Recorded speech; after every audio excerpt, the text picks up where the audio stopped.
வடகிழக்கு பருவமழை 2026 நோக்கி தமிழகம் நகர்ந்து கொண்டிருக்கும் வேளையில், கடந்த சில நாட்களாக நாம் எதிர்பார்த்ததுபடியே தமிழகத்தின் பல்வேறு விதமான மாவட்டங்களில் மழை என்பது நல்ல ஒரு மழை என்பது பதிவானது. அதில் சில மாவட்டங்களை ஒதுக்கியிருக்கலாம். அடுத்த வரக்கூடிய நாட்களிலும், அதாவது ஆகஸ்ட் மாதம் இறுதி வரை தமிழகத்தில் வெப்பச்சலன மழை என்பது உள்ளது. செப்டம்பர் மாதம் பிறந்ததும் மிக சிறப்பான மழை தமிழகத்தில் உள்ளது. வடகிழக்கு பருவமழை 2026 பொறுத்தவரையிலும் மிக அருமையான மழை என்பது உள்ளது. எனவே இந்த வீடியோவில் வடகிழக்கு பருவமழை 2026 எப்படி இருக்கும்? அதனுடைய தொடக்கம் எப்படி இருக்கும்? அதே வேளையில் மீதமுள்ள நாட்கள், அதாவது ஆகஸ்ட் மாதத்தில் கடைசி 1 வாரம், இறுதி 1 வாரம் எப்படி இருக்கும்? அதன் பிறகு செப்டம்பர் மாதம் தமிழகத்தில் மழை என்பது எப்படி அமையும்? என்று விரிவாக இந்த வானிலை அறிக்கையில் பார்க்கலாம்.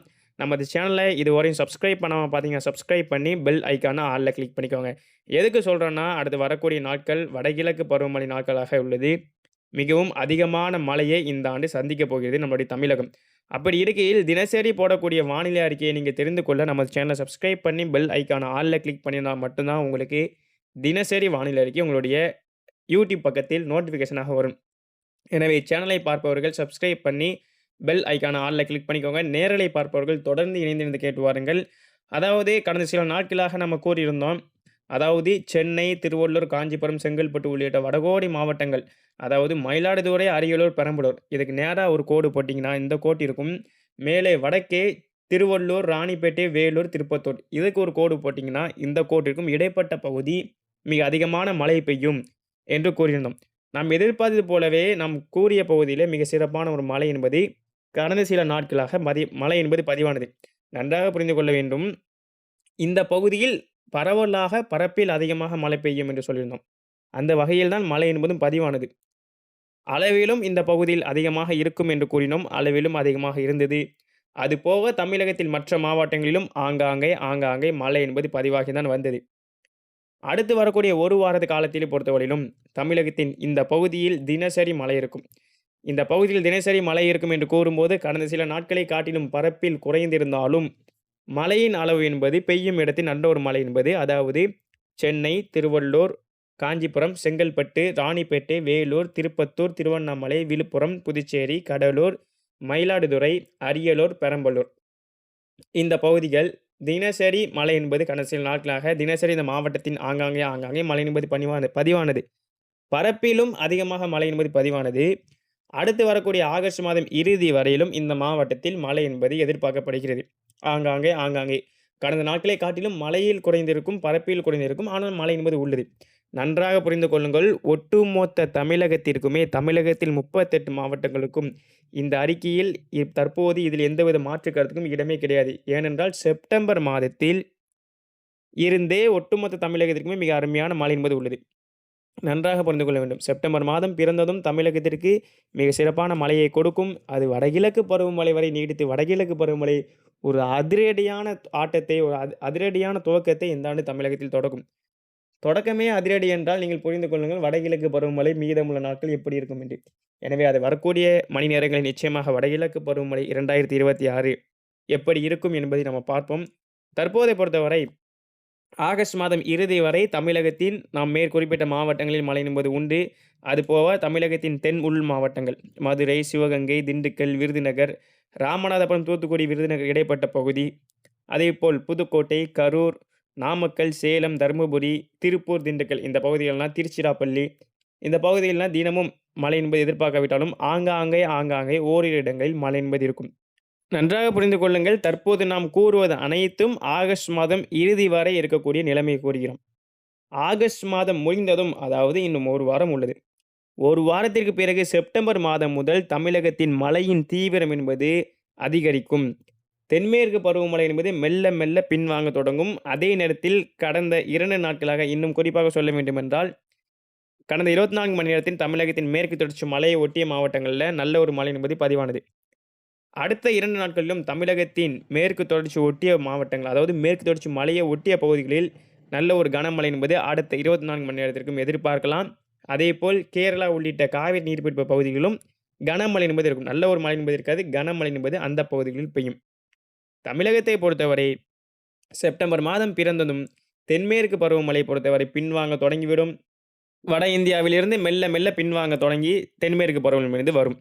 அதே வேளையில் செப்டம்பர் மாதம் பிறந்ததும் தமிழகத்தில் வெப்பச்சலன மழை என்பது தீவிரமடையும். செப்டம்பர் மாதத்தை பொறுத்தவரை இந்த ஆண்டு நான் முன்பு அறிக்கையில் சொன்னது போல தான். செப்டம்பர் மாதத்தில் மிக அருமையான மழையை ஒட்டுமொத்த தமிழகமும் பெறப்போகிறது. தமிழகத்தில் 38 மாவட்டங்களும்.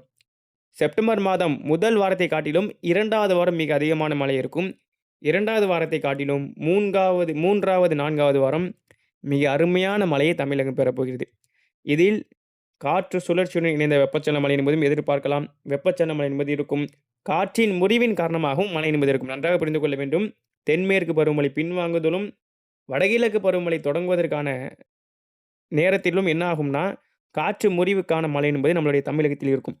எனவே செப்டம்பர் மாதத்தில் அந்த மழை என்பது நிகழும். அதேபோல் அக்டோபர் முதல் வாரமும் மிக அருமையான மழை என்பது உள்ளது. இன்னும் குறிப்பாக சொல்ல வேண்டுமென்றால் செப்டம்பர் மாதம் இறுதி, அக்டோபர் முதல் வாரத்தில் மிக சிறப்பான ஒரு மழை என்பது உள்ளது. அதாவது செப்டம்பர் மாதம் ஒட்டுமொத்த தமிழகத்துக்குமே சொல்றோம். தென் மாவட்டங்கள் குறிப்பாக இதை சொல்லியே ஆக வேண்டும். கடந்த சில நாட்களாக வடகோடி மாவட்டங்கள், வட மாவட்டங்கள் நல்ல ஒரு மழை என்பது பதிவாகி வருகிறது. இந்த ஆகஸ்ட் மாதத்தை எடுத்துக்கொண்டாலும் வட மாவட்டங்களை காட்டிலும் தென் மாவட்டங்களில் மழை பெய்தது. மழையின் அளவிலும், பரப்பிலும் குறைவாகவே பெய்தது. நாம் அனைவரும் அறிந்ததை நானும் ஒத்துக்கிறேன். நம்ம அதை தான் சொல்லிட்டு வரோம். வட மாவட்டங்களை காட்டிலும் தென் மாவட்டங்கள் மழை குறைவாக இருக்கும். மழை இருக்கும் என்று சொல்லியிருந்தோம். ஆனால் இது ஆகஸ்ட் மாதம் இறுதி வரையும் தான். செப்டம்பர் பிறந்ததும் மாற்றம் நிச்சயமாக ஏற்படும். செப்டம்பர் முதல் வாரமும் பேட்டர்ன் அதே மாதிரி தான் இருக்கும். ஆனால் தென் மாவட்டங்களில் பரப்பில் அதிகரிக்கும். செப்டம்பர் முதல் வாரத்திற்கு பிறகு செப்டம்பர் மாதம் மிக சிறப்பான மழையை தமிழகத்தின் தென்கோடி மாவட்டங்களும் பெறும். இன்னும் குறிப்பாக சொல்ல வேண்டுமென்றால் தூத்துக்குடி, திருநெல்வேலி, கன்னியாகுமரி, தென்காசி, விருதுநகர், ராமநாதபுரம், சிவகங்கை, மதுரை, தேனி, திண்டுக்கல், புதுக்கோட்டை, கரூர், திருப்பூர் நம்மளுடைய மேற்கு மாவட்டங்களான கரூர், திருப்பூர், கோயம்புத்தூர், நீலகிரி, ஈரோடு, சேலம், தர்மபுரி, கிருஷ்ணகிரி, திருப்பத்தூர் இந்த மாவட்டத்திற்கெல்லாம் மிக சிறப்பான மழை என்பது நிச்சயமாக செப்டம்பர் மாதம் உள்ளது. அதில் எந்தவித மாற்று கருத்துக்கும் இடமே கிடையாது. நேரலை பார்ப்பவர்கள், வீடியோ பார்ப்பவர்கள் தொடர்ந்து சப்ஸ்கிரைப் பண்ணி பெல் ஐக்கான ஆல்ல கிளிக் பண்ணி தொடர்ந்து இணைந்திருங்கள். உங்கள் பகுதிக்கு நிச்சயமாக மழை உள்ளது செப்டம்பர் மாதம் பிறந்ததும். செப்டம்பர் மாதத்துக்கு பிறகு நீங்களே உங்களுக்கு நம்பிக்கை என்பது வரும். அதேபோல் டெல்டா மாவட்டங்களான நாகப்பட்டினம், திருவாரூர், தஞ்சாவூர், காரைக்கால், மயிலாடுதுறை, அரியலூர், பெரம்பலூர், திருச்சிராப்பள்ளி. எனவே கடலூர் அதுக்கு வடக்கே மழை என்பது பதிவாகி கொண்டு தான் இருக்கிறது. அது செப்டம்பர் மாதத்திலும் தொடரும். அதில் எந்தவித மாற்று கருத்துக்கும் இடமே கிடையாது. வடகிழக்கு பருவமழை 2026ஐ பொறுத்தவரை நாம் முன்னரே சொல்லிக் கொண்டு தான் இருக்கிறோம். நம்மளுடைய அறிக்கையை பொறுத்தவரை லாங் ரேஞ்ச் ஃபார்காஸ்ட்டாக இருக்கட்டும், ஷார்ட் ரேஞ்ச் ஃபார்காஸ்ட்டாக இருக்கட்டும், ஒரு துல்லியமான அறிக்கையாக தான் உங்களுக்கு வழங்க முயற்சிப்போம். அது நிச்சயமாக பெரும்பான்மை நேரங்களில் துல்லியமாகவே அமையும். அதே வேளையில் நாம் முன்னரே சொல்லியிருந்தோம் வடகிழக்கு பருவமழை 2026ஐ பொறுத்தவரை இந்த ஆண்டு இயல்பிற்கு முன்னரே தொடங்கும் என்று.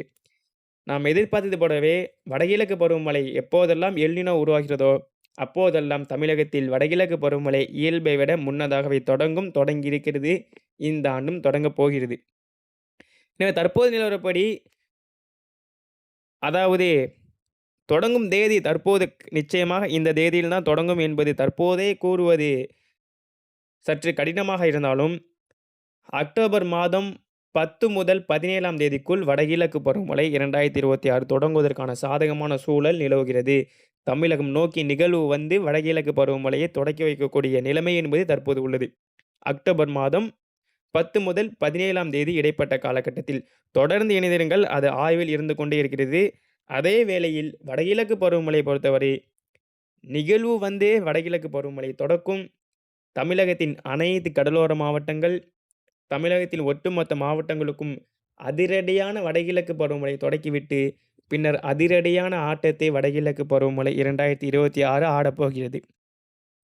தற்போது இருக்கக்கூடிய ஒரே அச்சம் என்னவென்றால், பலருக்கு தெரிஞ்ச அச்சம் என்னவென்றால் எல்னினோ 2026 எல்னினோ உச்சக்கட்ட தீவிரத்தில் உள்ளது. நாம் அனைவரும் அறிந்தது. வரலாறு காணாத எல்னினோவாக உள்ளது. 150 ஆண்டு காலத்தில் இல்லாத ஒரு எல்னினோ தற்போது உள்ளது.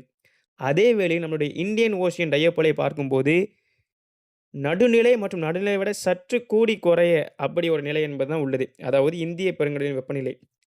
இது வடகிழக்கு பருவமழை காலத்தை பொறுத்தவரை நம்மளுடைய கணிப்பின்படி நிச்சயமாக வடகிழக்கு பருவமழை காலத்தில் அதாவது செப்டம்பர் மாதத்துக்கு பிறகு இதனுடைய வெப்பநிலை என்பது அதிகரிக்கும். பாசிட்டிவ் ஐயோடி நோக்கி நகரும்.